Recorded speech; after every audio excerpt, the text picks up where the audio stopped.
نحمده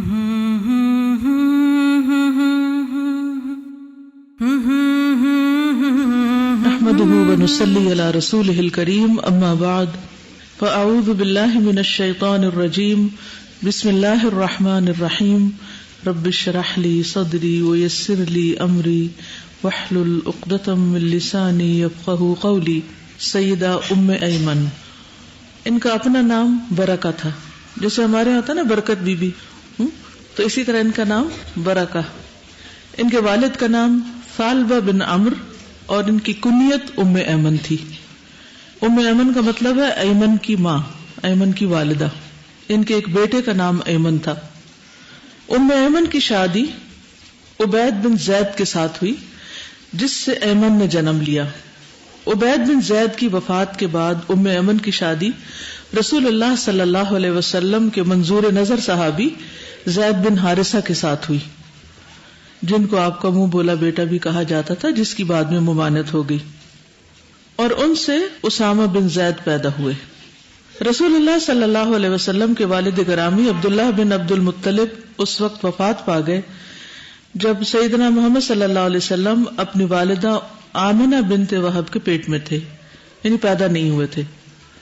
تو ان کے والد نے ورثے میں ایک کنیز کو چھوڑا، ایک لونڈی کو، غلام کو، جس کا نام برکہ حبشیہ تھا. تو گویا ایمن جو تھی یہ آپ کے والد کی کنیز تھی، حبشہ سے تھی، سیاہ فام لونڈی تھی، اور جب وہ فوت ہو گئے تو یہ آپ کے حصے میں وراثت میں آئی. ٹھیک ہے. اور یہ رسول اللہ صلی اللہ علیہ وسلم کی آیا تھی، یعنی انہوں نے آپ صلی اللہ علیہ وسلم کی دیکھ بھال کی.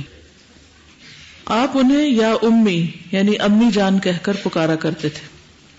ان کی شفقت اور ہمدردی نے رسول اللہ صلی اللہ علیہ وسلم کو اپنی آغوش میں لے لیا، اور خاص طور پر جب آپ کی والدہ وفات پا گئی اور ابھی آپ کی عمر 6 سال تھی، تو اس وقت آپ کی والدہ ایمن اور آپ کو لے کر مدینہ میں گئی تھی، تقریباً مکہ سے 500 کلومیٹر دور اپنے شوہر کی قبر پر، اور حضور صلی اللہ علیہ وسلم بھی ساتھ تھے.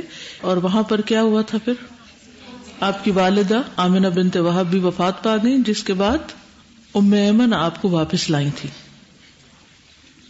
پھر جب آپ کے دادا عبد المطلب نے وفات پائی، اس وقت آپ کی عمر 8 سال تھی. آپ کی کفالت آپ کے چچا ابو طالب نے کی. ایمن ابو طالب کی بیوی سیدہ فاطمہ بنت اسد کے ساتھ مل کر رسول اللہ صلی اللہ علیہ وسلم کی دیکھ بھال کیا کرتی تھی.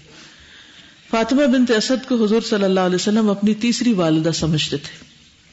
ایمن رسول اللہ صلی اللہ علیہ وسلم کی برکت کا آنکھوں دیکھا حال بیان کرتے ہوئے فرماتی ہیں، میں نے رسول اللہ صلی اللہ علیہ وسلم کو کبھی بھوک اور پیاس کی شکایت کرتے نہیں دیکھا. جب آپ صبح کے وقت زمزم پی لیتے تو اس دن اور کچھ نہ کھاتے. بسا اوقات ہم دوپہر کا کھانا پیش کرتے تو آپ فرماتے، لا اریدو انا شبعان، مجھے نہیں کھانا چاہیے، میں نہیں چاہتا، میرا پیٹ بھرا ہوا ہے، شبعان.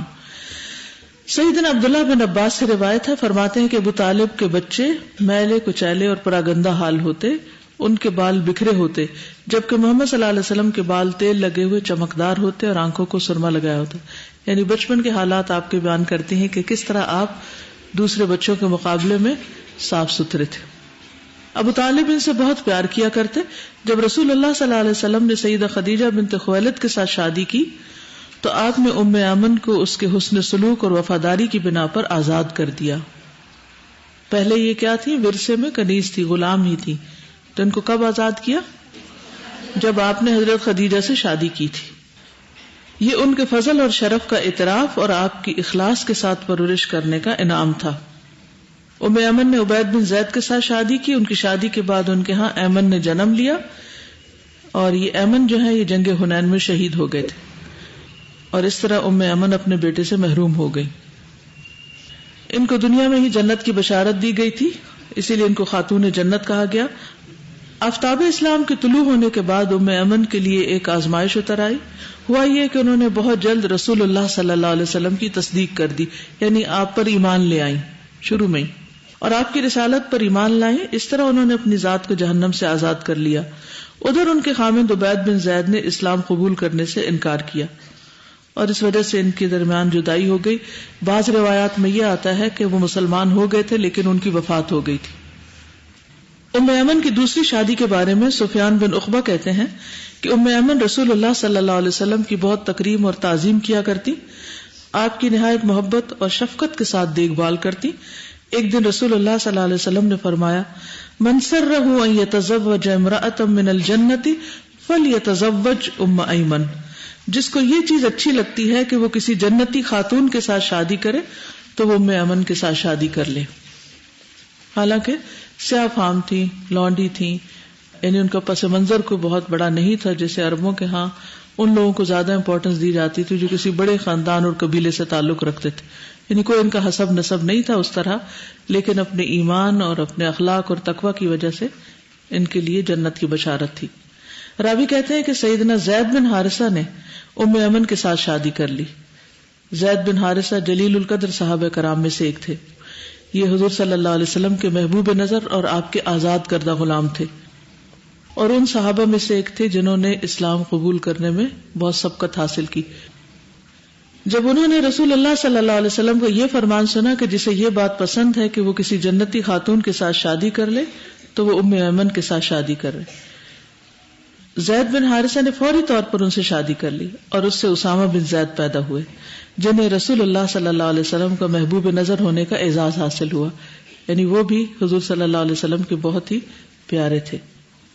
کہا یہ جاتا ہے کہ حضرت زید جو تھے وہ بہت سرخ و سفید تھے، لیکن حضرت اسامہ جو تھے وہ رات کی طرح تھے. کیا مطلب؟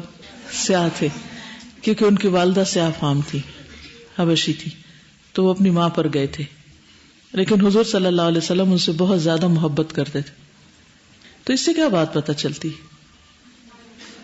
کہ رنگ اور نسل اور خاندان کوئی چیز نہیں ہوتے اگر ایمان نہ ہو. اس میں آپ دیکھیے کہ حضرت زید آپ کے منہ بولے بیٹے تھے، عمر میں بھی چھوٹے تھے. حضرت ام ایمن جو تھی وہ آپ کی والدہ کی طرح تھی، عمر میں بڑی تھی، لیکن صرف اس بنا پر ان سے شادی کی تھی کہ ان کو جنت کی بشارت ہے. تو معیار کیا ہے؟ محبت کا معیار کیا ہے؟ شادی کا معیار کیا ہے؟ معاملات کا معیار کیا ہے؟ دنیا اورینٹڈ نہیں ہے، آخرت اورینٹڈ. آج ہمارے معیار کیا ہے؟ آج ہمیں کہیں رشتہ کرنا ہو تو کیا دیکھتے ہیں؟ ہم کس قسم کے دیندار ہیں؟ ہم کہتے ہیں ہم دیندار ہیں، لیکن دنیا ہمارے دلوں میں رچی بسی ہوئی ہے.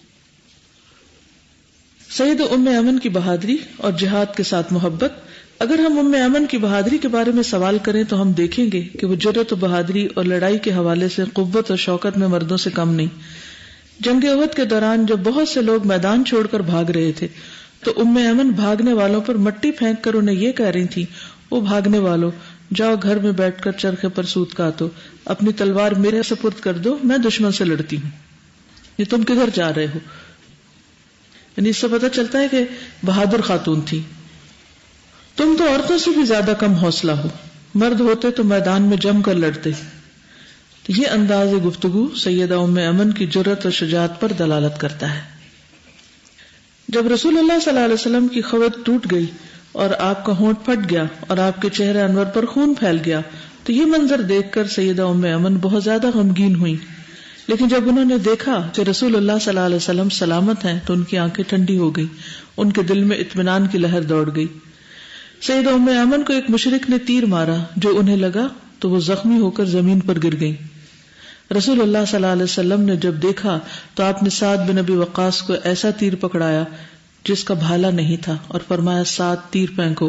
سعد نے اس شخص کو تیر مارا جس نے ام ایمن پر تیر پھینکا تھا اور وہ تیر لگنے سے زمین پر لڑک گیا. رسول اللہ صلی اللہ علیہ وسلم نے فرمایا، سعد بن ابی وقاص نے ام ایمن کا بدلہ لے لیا ہے. رسول اللہ صلی اللہ علیہ وسلم نے سعد بن ابی وقاص کے حق میں یہ دعا بھی کی، اللہ تیری دعا قبول کرے اور تیرے نشانے کو سیدھا رکھے. ایک چیز جو ہمیں سیرت میں بہت نظر آتی ہے وہ یہ کہ نبی صلی اللہ علیہ وسلم ہر موقع پر دوسروں کو دعا دیا کرتے تھے. یہ عام روزمرہ زندگی میں آپ کی گفتگو کا ایک حصہ ہوتا تھا. سیدہ ام ایمن دوران جنگ پیاسے مجاہدین کو پانی پلاتی اور زخمیوں کی مرہم پٹی کرتی تھی. جنگ خیبر میں وہ بھی ان عورتوں کے ہمراہ جہاد کے لیے روانہ ہوئی جو خیبر کے معرکے میں شریک ہوئی تھی. جب لشکر اسلام خیبر فتح کر کے مدینہ منورہ پہنچا تو جعفر بن ابی طالب دیگر مہاجرین کے ساتھ حبشہ سے مدینہ منورہ پہنچ چکے تھے. ام ایمن نے رسول اللہ صلی اللہ علیہ وسلم کو یہ فرماتے ہوئے سنا، آپ نے جعفر بن ابی طالب کو دیکھ کر ارشاد فرمایا ما ادری بأیہما انا اسر بفتح خیبر ام بقدوم جعفر، مجھے نہیں معلوم آج مجھے زیادہ خوشی کس چیز کی، فتح خیبر کی یا جعفر کے آنے کی۔ سیدہ ام ایمن رضی اللہ عنہا بڑی بلند ہمت اور چاق و چوبند خاتون تھی۔ جب انہوں نے دیکھا کہ ان کا بیٹا ایمن جنگ خیبر میں شامل نہیں ہوا تو انہوں نے اس کو ملامت کی۔ ایمن بڑے بہادر صحابی تھے، جنگ خیبر میں ان کا شریک نہ ہونا کسی بزدلی کی بنا پہ نہ تھا، بلکہ وہ اس دن بیمار تھے، اس لیے وہ معذور تھے۔ ام ایمن کے خاوند کی شہادت۔ جب رسول اللہ صلی اللہ علیہ وسلم نے زید بن حارثہ کو جعفر بن ابی طالب اور عبداللہ بن رواحہ کے ساتھ اس لشکر کا امیر مقرر کیا جس کو رومیوں کے ساتھ لڑنے کے لیے مقام موتا کی طرف جانا تھا، تو زید بن حارثہ نے جاتے ہوئے اپنی بیوی ام ایمن سے الوداعی ملاقات کی، لیکن اسے یہ نہیں معلوم تھا کہ اس کی زندگی کی آخری ملاقات ہوگی۔ زید بن حارثہ نے لشکر کے 3 امراء میں سب سے پہلے جام شہادت نوش کیا، اس کے بعد جعفر بن ابی طالب شہید ہوئے، پھر سیدنا عبداللہ بن رواحہ نے جام شہادت نوش کیا۔ جب ام ایمن نے رسول اللہ صلی اللہ علیہ وسلم سے سنا کہ آپ جنگ میں شہید ہونے والوں کے بارے میں مسلمانوں کو آگاہ کر رہے ہیں اور یہ کہ شہداء میں اس کا خامن زید بن حارثہ سر فہرست ہے، تو اس نے صبر و تحمل کا دامن تھامے رکھا اور اللہ کی مرضی کے آگے سر تسلیم خم کر لیا، کیونکہ اللہ بڑی بلند شان والا ہے، اس کی حکمرانی اور سلطنت میں کوئی دم نہیں مار سکتا، کائنات اس کے حکم کے تابع ہے۔ جنگ حنین میں شریک ہونے کے لیے سیدہ ام ایمن نے اپنے دونوں بیٹوں ایمن اور اسامہ کو تیار کیا، وہ مسلمانوں کے ساتھ مل کر جہاد کے لیے ضرور روانہ ہوں۔ جنگ حنین کے درمیان ان کا بیٹا ایمن ان لوگوں کے ساتھ نہیں تھا جو راہ فرار اختیار کرنے والے تھے، بلکہ یہ ان مجاہدین میں سے تھا جو میدان جنگ میں رسول اللہ صلی اللہ علیہ وسلم کے گرد ڈٹے رہے۔ جنگ احد کے بعد جنگ حنین ایک سخت جنگ تھی جس میں پھر مسلمانوں میں سے کچھ لوگ جو کفار کی جو تیر اندازی تھی اس سے ڈر کے اور اس کی وجہ سے واپس پلٹ رہے تھے۔ کہا جاتا ہے کہ ان کا بیٹا ان میں شریک نہیں تھا، یہ ان لوگوں میں سے تھے جو حضور صلی اللہ علیہ وسلم کے ارد گرد ڈٹے رہے تھے۔ یہ دیکھ کر سیدہ ام ایمن کا حوصلہ بلند ہوا، بالآخر وہ میدان جنگ میں داد شجاعت دیتا ہوا جام شہادت نوش کر گیا۔ سیدہ ام ایمن نے اپنے بیٹے ایمن اور اپنے خامن زید بن حارثہ کی شہادت سے ثواب کی نیت کر لی اور جنت میں ان سے ملنے کی امید اپنے دل میں جاگزیں کر لی۔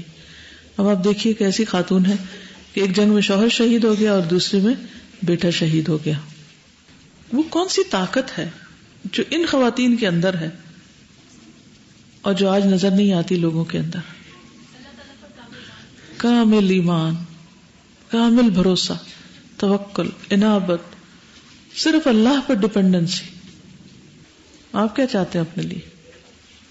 ان صحابیات کی طرح زندگی بسر کریں یا پھر عام انسانوں کی طرح جن کے سامنے کوئی منزل نہیں، کوئی مقصد نہیں، زندگی میں کوئی امنگ نہیں، کوئی ہوپ نہیں، اس دنیا کی ساری چیزیں بھی ختم ہو جائیں، ہر چیز فنا ہو جائے تو بھی اللہ کی ذات باقی ہے؟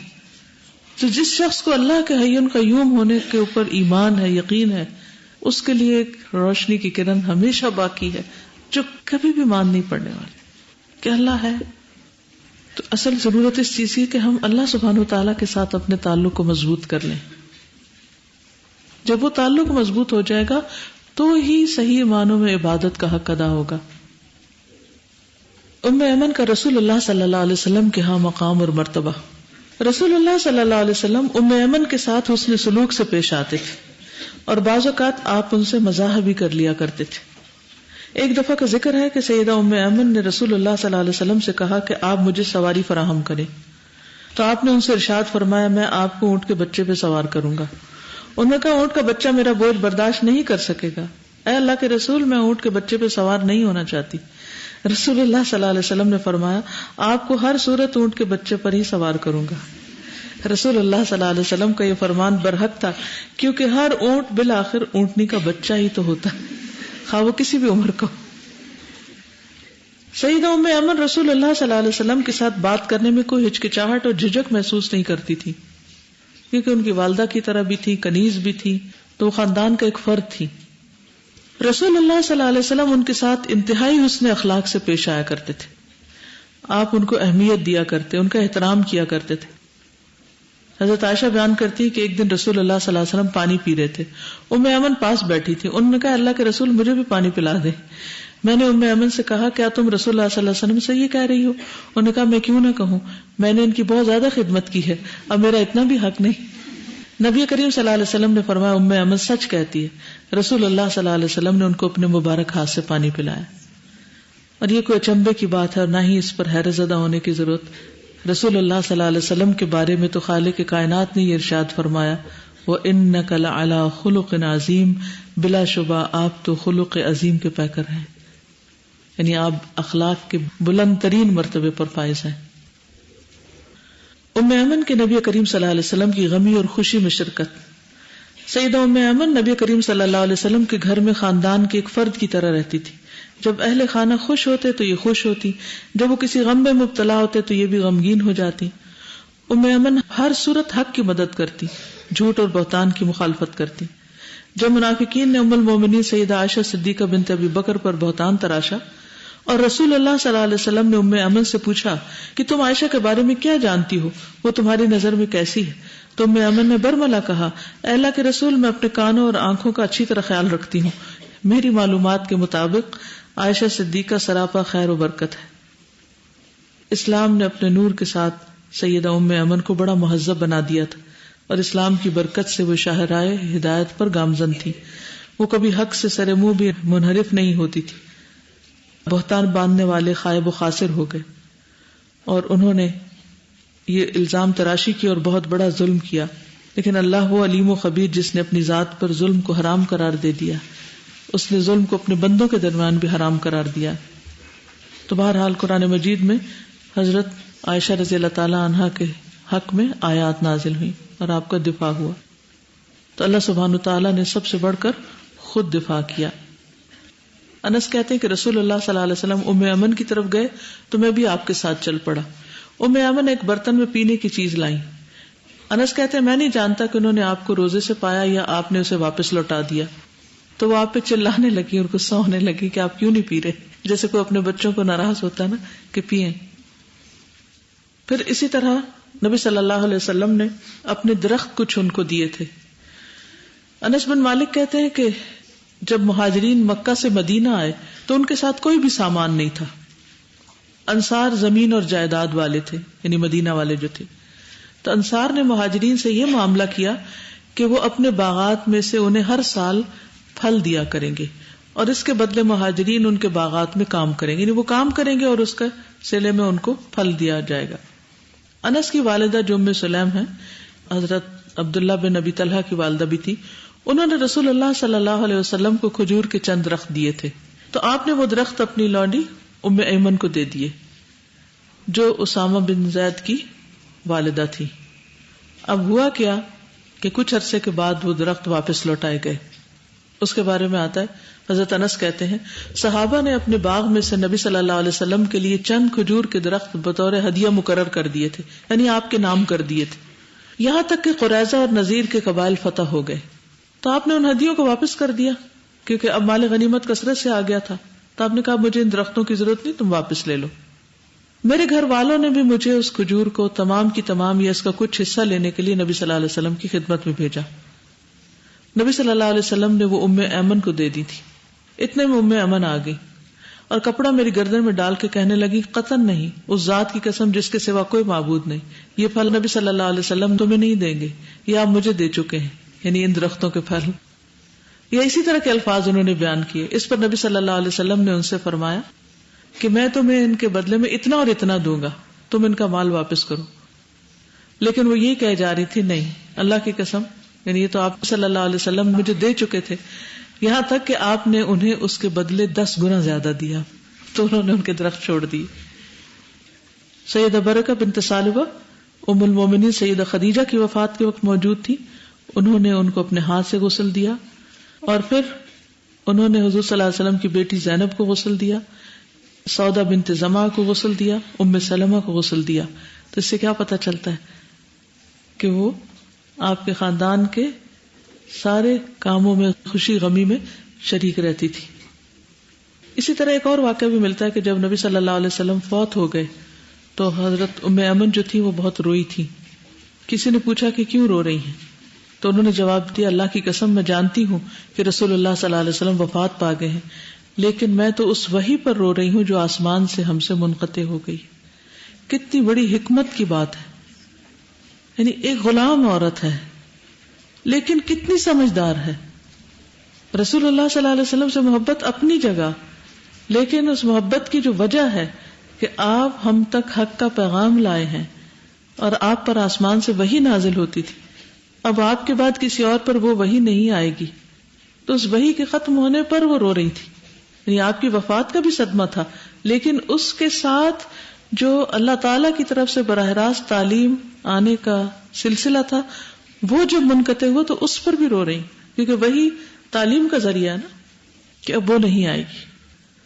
انہوں نے حضرت عثمان رضی اللہ تعالیٰ عنہ کے دور میں وفات پائی تھی. سبحانک اللہم و بحمدک اشہد ان لا الہ الا انت استغفرک و اتوب الیک. السلام علیکم و رحمۃ اللہ وبرکاتہ.